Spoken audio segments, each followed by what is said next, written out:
Pernah kepikiran nggak sih gimana cerita kita semua sebagai manusia itu dimulai? Nah, kali ini kita bakal balik lagi ke halaman paling awal. Kita akan kupas tuntas kisah Adam, manusia sekaligus nabi pertama dalam Islam. Ini bukan sekedar cerita zaman dulu loh, ini tuh cerminan tentang siapa kita sebenarnya. Yuk kita gali bareng-bareng 3 pertanyaan dasarnya. Kita ini asalnya dari mana? Terus tujuan kita di sini tuh apa? Dan gimana sih ujian pertama umat manusia itu terjadi? Oke, jadi cerita kita ini mulainya bukan di bumi, tapi di alam surgawi. Dalam tradisi Islam, semua ini berawal dari sebuah pengumuman penting dari Tuhan kepada para malaikat. Rencananya, menempatkan seorang penerus di muka bumi. Nah, kata kuncinya di sini adalah khalifah. Ini bukan cuma sekedar sebutan atau gelar ya. Ini tuh sebuah misi besar yang diwariskan ke kita semua. Misi untuk jadi penjaga dan pengelola planet ini dengan penuh tanggung jawab. Terus gimana sih sosok pertama ini diciptakan? Apa yang bikin dia begitu spesial, begitu unik dibanding semua makhluk lain? Nah, yuk kita lihat prosesnya. Prosesnya ini, kalau kita perhatikan, simbolis banget. Wujud fisik Adam itu kan dibentuk dari tanah, elemen yang sama yang nantinya bakal dia kelola. Terus, puncaknya, momen yang paling luar biasa adalah saat ruh ilahi ditiupkan ke dalamnya. Momen itulah yang memberinya kehidupan dan kesadaran. Tapi bukan cuma fisiknya aja yang istimewa. Adam itu dikasih anugerah yang bahkan malaikat pun gak punya, yaitu pengetahuan dan akal. Nah, inilah kehormatan terbesar kita sebagai manusia. Kemampuan untuk belajar, untuk ngerti, dan untuk menamai segala sesuatu di sekitar kita. Dan buat menegaskan status spesial ini, turunlah sebuah perintah dari Tuhan. Para malaikat diminta untuk bersujud di hadapan Adam. Ini bukan sujud penyembahan ya, tapi sebagai bentuk penghormatan atas potensi luar biasa yang dimiliki manusia. Semua malaikat pun patuh. Tapi ada satu yang menolak. Namanya iblis. Dan alasannya menolak ternyata karena materi asal penciptaannya. Inilah ujian kesombongan yang pertama kali terjadi. Cuma gara-gara merasa aku lebih baik darinya, lahirlah kesombongan pertama, sebuah penolakan yang didasari oleh arogansi, yang akhirnya bikin iblis diusir dari surga dan memulai permusuhan abadi dengan manusia. Oke, drama yang pertama selesai.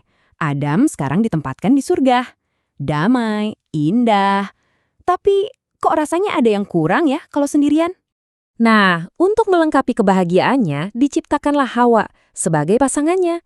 Mereka berdua hidup dengan tenang, menikmati semua keindahan surga. Semuanya sempurna. Cuma ada satu aturan simpel yang harus mereka patuhi. Tapi ya namanya juga ujian, keharmonisan ini nggak bertahan selamanya. Panggungnya udah siap untuk ujian besar pertama bagi kehendak bebas manusia. Ujian yang isinya godaan, bisikan, dan konsekuensi yang bakal mengubah segalanya. Dan disinilah iblis, si musuh bebuyutan itu, ngeliat celah. Dengan liciknya, dia mulai membisikkan keraguan, janji-janji manis yang palsu. Dia manfaatin kepolosan Adam dan Hawa sampai mereka lupa sama satu-satunya larangan itu. Begitu mereka melanggar, wah mereka langsung sadar dan menyesal banget. Tapi yang keren, mereka nggak saling menyalahkan. Mereka langsung menghadap Tuhan, berdoa dengan doa taubat yang sangat tulus ini, mengakui kesalahan mereka. Nah, ini poin yang penting banget. Taubat mereka diterima. Jadi, keluarnya mereka dari surga itu bukan hukuman tanpa harapan. Justru ini adalah awal yang baru. Disinilah misi mereka sebagai khalifah di bumi benar-benar dimulai. Maka, dimulailah babak baru kehidupan di bumi. Adam, yang sekarang juga seorang nabi, mulai membimbing keluarganya. Tapi, ternyata bibit-bibit konflik yang sama, yaitu kesombongan dan iri hati, muncul lagi.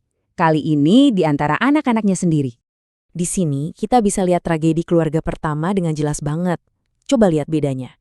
Di satu sisi ada Habil, yang persembahannya tulus karena takwa. Di sisi lain ada Qabil, yang hatinya penuh dengan rasa iri. Hasilnya, yang satu diterima, yang satu ditolak. Dan inilah pemicu malapetaka besar pertama. Dan ini seolah jadi cermin ya. Pergulatan batin yang sama, yaitu kesombongan dan iri hati yang awalnya kita lihat di iblis, sekarang muncul dalam keluarga manusia itu sendiri. Dan akhirnya berujung pada pertumpahan darah yang pertama kalinya dalam sejarah. Walaupun ada tragedi ini, Adam tetap lanjut menjalankan misinya. Menurut riwayat, usianya itu panjang banget, antara 930 sampai 1000 tahun. Selama hidupnya itu, dia jadi guru dan nabi buat anak cucunya yang makin banyak, sambil meletakkan dasar-dasar peradaban dan iman. Oke, setelah kita ngikutin perjalanannya dari awal sampai akhir, pelajaran abadi apa sih yang bisa kita ambil? Kisah Adam ini bukan sekedar cerita pengantar tidur loh. Ini tuh kayak peta buat memahami kondisi kita sebagai manusia. Yuk kita bedah 3 pelajaran utamanya. Pelajaran pertama, dan ini yang paling dasar, nilai dari pengetahuan. Cerita kita sebagai manusia itu dimulainya bukan dengan kekuatan otot, tapi dengan kemampuan otak untuk belajar dan memahami.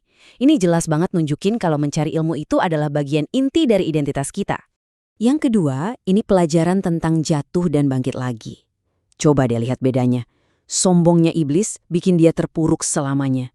Sementara penyesalan tulusnya Adam justru membuka pintu ampunan. Pesannya jelas banget kan? Bikin salah itu manusiawi, tapi kemampuan buat bertaubat itulah yang membuka pintu rahmat. Dan yang ketiga, ini sebuah peringatan keras buat kita semua. Tragedi Kabil dan Habil nunjukin ke kita betapa berbahayanya rasa iri itu. Iri hati itu kayak racun yang bisa merusak hubungan paling dekat sekalipun. Bahkan bisa mengubah saudara jadi musuh. Nah, dari semua pelajaran tadi soal ilmu, soal sombong, taubat, dan iri hati, kira-kira mana sih yang paling relevan dengan dunia kita sekarang? Ini pertanyaan buat kita renungkan bareng-bareng gimana cerita paling awal ini nyambung banget sama tantangan yang kita hadapi sehari-hari. Terima kasih sudah menyimak kupasan kali ini.